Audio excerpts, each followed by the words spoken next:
Hi guys and welcome back to my channel. I am Tia if you're new here. So last time we did a best books of each month of 2025 and I thought I would do a worst books of 2025 of each month, sorry. There's not as many as the best, don't worry. I did pick for like one for every month, barring I think one month got two because I really couldn't decide which one I didn't like as much. Again, these are just my opinions. I think some of them, any DNFs I never rate, so there's no DNFs in here. I finished all of these books. We have basically rating from a 1-star to a 3-star in this. So of course we have to start with January. It was only 3 stars, but it was the worst book I suppose of the month. So It Starts With Us by Colleen Hoover. This is a continuation of It Ends With Us and I just really didn't enjoy it that much. I think I enjoyed it but I didn't think it was as good as book 1. This follows like Lillian Atlas's story and I just wasn't as like invested, I think, as much as I was in book 1. In February we had If You Had Been With Me. Now I had 2 1-stars in this month, but the other one I thought I actually enjoyed slightly better than this one. This was back before I started DNFing books and I really wish I DNF'd this, like no offense. I just didn't like it. The writing style wasn't for me. It felt very childish. We were spanning from like, the main characters were like 15 to 20, so it was spanning over like 5 years. They just felt very childish throughout the whole way. Like they didn't grow up. The writing style was very like childish, I suppose. And this follows Autumn and Finn, and they have been best friends for like since they were born. I think there's like only a couple of weeks between them. Their mum's best friends. They live next door to each other and somehow through school they've sort of drifted apart from each other. In this book we are in the POV of Autumn. There is a second book where it is in Finn's POV, or like the first half of it, so we get his side of the story and it's like completely different perspective. I started getting into this book about 95% through. And if you've read the book, you know what happens at the end of the book, and I'm not going to spoil it, but just know that I think had that not been the ending, it could have been a 2-star, but because that was the ending, it was a 1-star. In March we had The Wingman. Now this was a 2-star. I love this series and I love a hockey romance, and I think I would have liked this had it not been for a few bits. So this follows Hayden and Darcy. They have been best friends for ages. She just recently split up with their mutual best friend and she's very like in herself, needs to find herself and go from there. She's basically loved him the whole time she's known him. He's loved her and he decides he's going to be her wingman and help her find love with someone. So he teaches her how to date and everything like that, and then he ends up teaching her spicy things, you know. And had it been for that, like, good time, good premise, but the miscommunication trope was a big play in this, and I really do not like that trope. I know some books that it happens in it and it is plot for the story and it works, or if it's not going on too long, but this was literally like the whole book was a miscommunication trope and it just really bugged me and angered me, and that's why it got such a low rating compared to all the others of the series. In April we had The Christmas Tree Farm, which was a 3-star. I enjoyed it. I didn't really have very many bad books this month. This is part of the Dream Harbour series and this follows Bennett and our FMC. I can never remember their name, but she has bought a Christmas tree farm, decides that this is what she's going to do with her life, and Bennett is very like happy-go-lucky, likes to help everyone, and decides that he's gonna help her out. Things keep going wrong, her boiler breaks, like everything like that. And the reason I didn't like this, I think because it was just like one thing after that, like something went wrong, he was like, let me help you out, and she was like, no, I'm gonna do this by myself, blah blah blah. And we love an independent women, but sometimes it was like too much. Like her boiler was broke, she was freezing in her house, she was like, no, I don't need your help, but she couldn't afford anyone to fix it. So she like, I don't know, she was just almost saying no to help just to be like spiteful. I don't know, it just irked me a little bit, but it was okay. Then in May, we actually had 2 in May. I couldn't decide, so these were both 2-star. We had The Echo of His Fury, which was an arc. The first book I think I rated like 3-star and it was okay. This is like a gods thing. I can't really tell you what it's about because that's why I got such a low rating, because I wasn't really sure. I was very confused. There was too many names of people, too many names of places.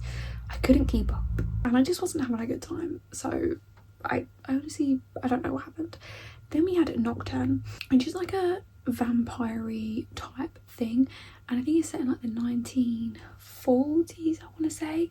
It's set in like the gangster era, and our FMC is a vampire and her friend has gone missing, and then this private investigator has been hired by the person's missing family to come in, find out what's going on. So he's talking to her because she's the best friend, and it sort of goes from there. But there's something unlike in the first half of this book, very fast paced, good banter, really enjoying it, and then the second half it just got really weird. I didn't like it. I didn't like the spice in it. It was like very focused on like beast versus man, and I didn't like it. It made me feel really icky. In June, our book was Her Hat Trick Daddies. So this was a 3-star. Like, this was okay. The smart in this was really good smart. It follows our FMC who goes to a masquerade ball, and she ends up sleeping with these 3 masked men and ends up getting pregnant by them accidentally. So obviously it's an accidental pregnancy trope, which is already not my fave, but like I knew the premise going into the book. And she obviously doesn't know who these men are. She then starts, I think it's like a couple of years later, starts a new job, and by like little things realizes these 3 men are on like this, not on the hockey team, some of them on the hockey team, but some people work for the hockey team, but they're all in the workplace basically.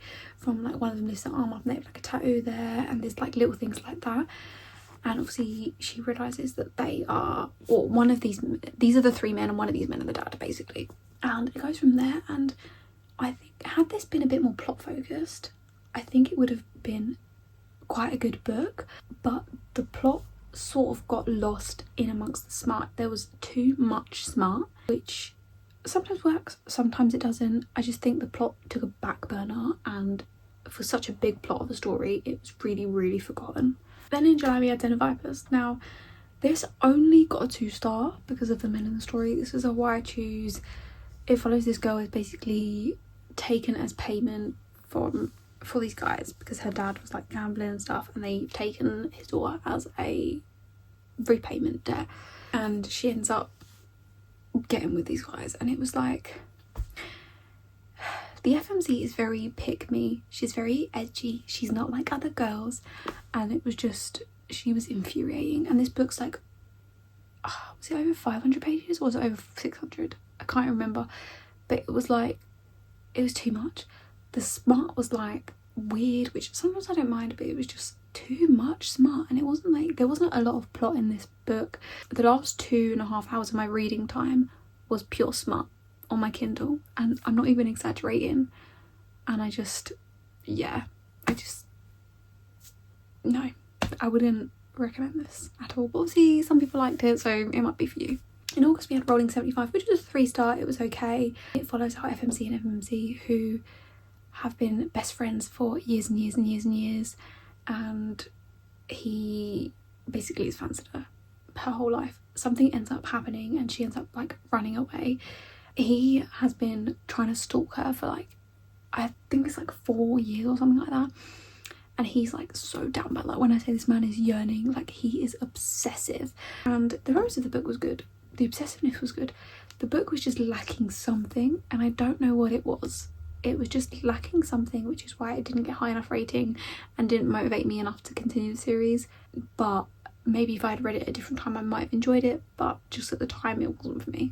In September we had Birthday Girl by Penelope Douglas. Now this was again a 3-star. I enjoyed this. I think it was just lacking something. I thought it was going to be better than it was because of how much it's hyped up. Our FMC basically gets kicked out of her flat with her boyfriend, and she has to move in with her boyfriend and his dad, and his dad and him are like sort of estranged. They're rebuilding their like, what's it called, relationship.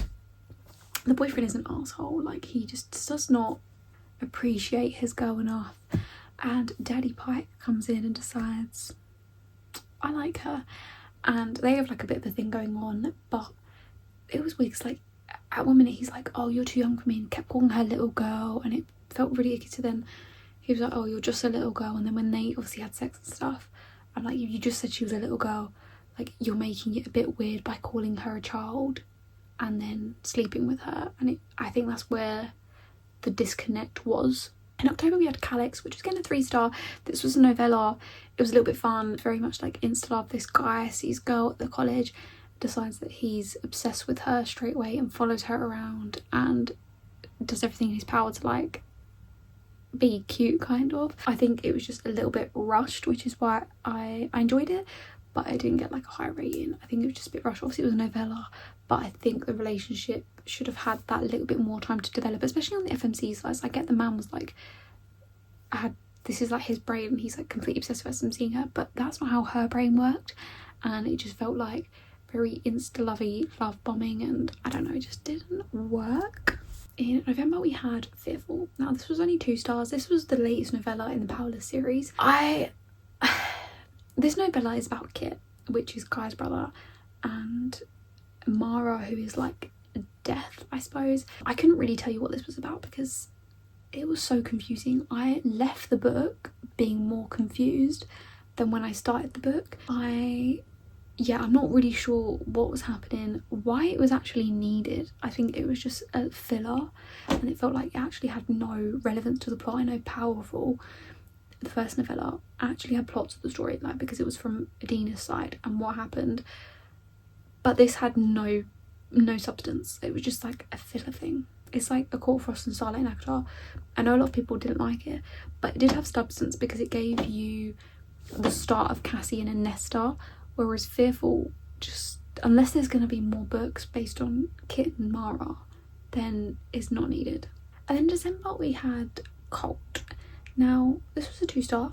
This is a cowboy series. Now the first one I rated 4-star, the third one was 3-star I think, and they're very short novellas. The premise of them is like insta love, but it didn't work for the second book. The first book worked absolutely delicious. The third book, yeah, it kind of worked.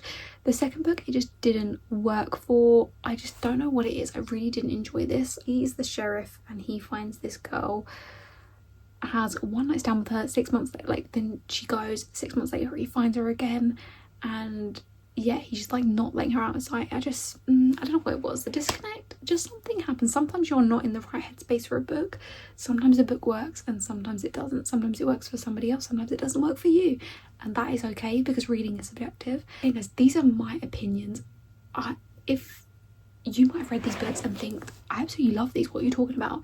It's just my opinion, it's just the way my brain works. I might have read these books at a different point of my reading journey or at a different week or something and might have absolutely felt completely different and loved them. That is the way of a mood reader. Sometimes stuff hits because you read it at a certain time and sometimes it doesn't because you read it at a certain time, and that is the way of the world. But I hope you enjoyed this video. Let me know if you've read these and actually enjoyed any of these because I'm interested. I know Den of Vipers and Birthday Girl are ones that they're very like hit and miss. People either love them or hate them, so I'm intrigued to see your thoughts, and I will see you guys next time.